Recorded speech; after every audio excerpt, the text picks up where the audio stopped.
Okay. I just want to read you a few verses from the first epistle of John. My beloved friends, let us continue to love each other, since love comes from God. Everyone who loves is born of God and experiences a relationship with God. The person who refuses to love doesn't know the first thing about God, because God is love. So you can't know him if you don't love. This is how God showed his love for us. God sent his only Son into the world, and so we might live through him. This is the kind of love we're talking about. Not that we once upon a time loved God, but that he loved us and sent his Son as a sacrifice to clear away our sins and the damage they've done to our relationship with God. My dear friends, if God loved us like this, we certainly ought to love each other.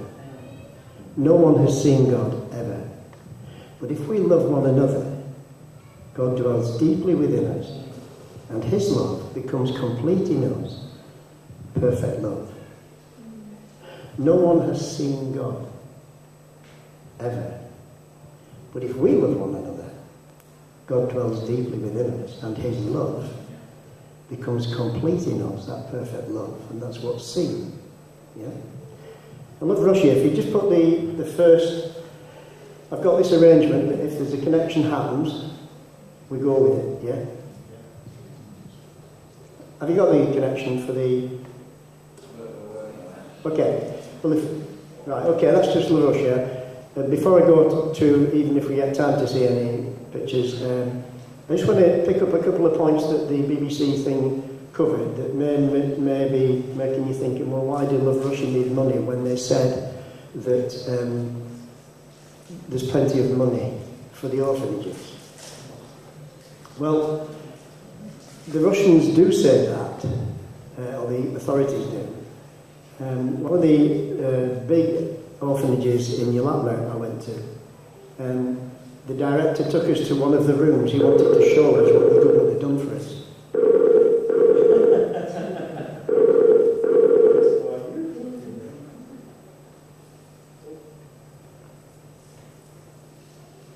And in that room, almost the same size as this room, with as many chairs as good as the ones you're on, with a massive TV screen and music kit and big speakers.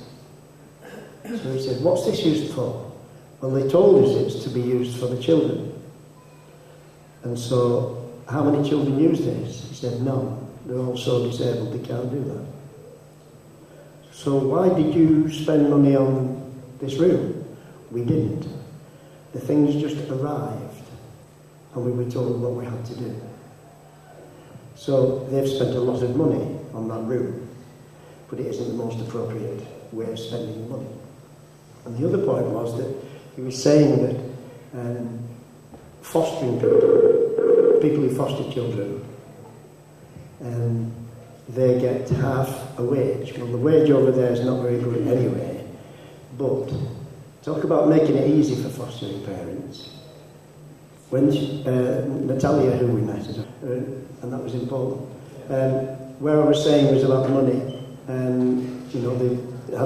they sent this money for this big room that was of no use to them, and now they're going very much encouraging fostering, because it's better for the government to be paying into fostering than it is into all these orphanages, yeah?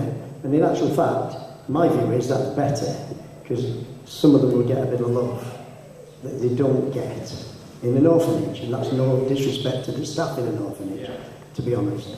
But just give you the example of one lady we met, Natalia. She was the wife of a pastor of a Pentecostal church outside, a long way outside St. Petersburg. Orphanages are never in anywhere near the city. They're miles away, so you can't see them. Yeah, out of sight, out of mind. And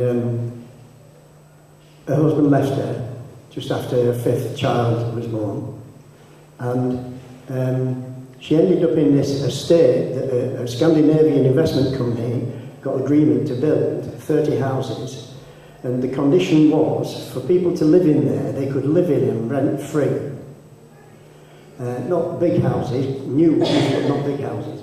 Rent-free on the condition that you will foster between 3 and 11 children.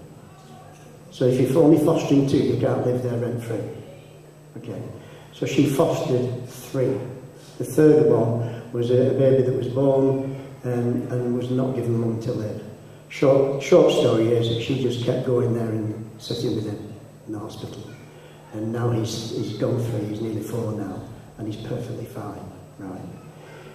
But the bit about the finances, I don't know how much she gets paid, but I cry in her house because she gave us a dinner. But the dinner was chicken broth, like my mother. Now you know, you can tell how old I am. Like my mother used to, when we hadn't got much money, you know, in the early 50s. But what we found out was that when she goes out shopping, she's got 8 children to feed. Her own 5 and 3 fostered, okay? So she goes to the shop to get some potatoes. She has to buy 1 potato and get a receipt for it, another potato and get a receipt for it, another potato and get a receipt for it, and then as many potatoes as she needs for her 5 children. Does that make sense? So the way that they claim their money is per child. So everything that's bought has to be bought separately, a receipt and everything else. So it makes it difficult. Yeah? That's that. To finish, Love Russia, what do? We try to show God's love in a place that won't let us preach. We are now working through some pastors who are Russian pastors, where we are not allowed to go anymore because the local governor decided they didn't want help from outside of Russia. And so we now channel some of our finances through these pastors to the same orphanages where we can't now go back to. Right? That's in Yalatne, about 4 hours drive south of Moscow. But we've been developing more contacts in St. Petersburg. The way we work is this, that we try, people save, people buy clothes, they have to be new clothes, new vests, new underpants, new things like that, toothpaste, and we usually have something each year happening, and for people to bring. I've got a car full of bags full of clothes to take to Nottingham to then go out. It costs us nothing to take the stuff out to Russia, because the airlines we use, every person that goes under the name of that charity gets an extra 3 bags free. Great, isn't it? So they not only get the clothes, somewhere along the line somebody will get a suitcase as well. Yeah. But when it comes to structural stuff, and I would have shown you some photographs of the things we've done, but some structural stuff that needs to be done, like I would have shown you 3 holes for a toilet. And now there's showers and toilets. Right? Now when we do that, we don't pay for it at all. We only do it on the basis that the state pays 50% and we pay 50%. So we actually, that was established about 12 years ago. And the state actually do that. Well, I'm impressed. So that's what they do. We do it on that basis. We don't just give it willy-nilly. Yeah? And when we go back the next somebody goes over about once every 2 months, and when we go back to that orphanage again, then we get the receipts off them for where and it's local labour, so we're actually helping employment of some kind, somewhere. But there's lots of things like that. Lots of other things we do. We go out. There's a lot of young and old people going out to summer camps. Now the camp isn't in the tent; it's in the orphanage. So there's an experience for you, to stay for a week in an orphanage. But we go there to give them, I can't think, I've forgotten the word, stimulate them. Because all year you saw what happened, they just get left.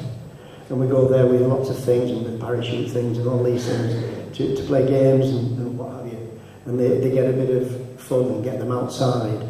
It's quite depressing at times, I must confess. I get quite emotional when I'm there. So how can you help? Let's finish with that. How can you help? The most important thing is prayer. It really is. As it is for the young lady that we've just been speaking with. It's about prayer.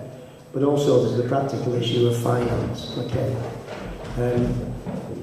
If you want to look further at Love Russia, it's loverussia.org, www.loverussia.org, and you'll see far more information on there. You can actually go over there and have a look for yourself like I do.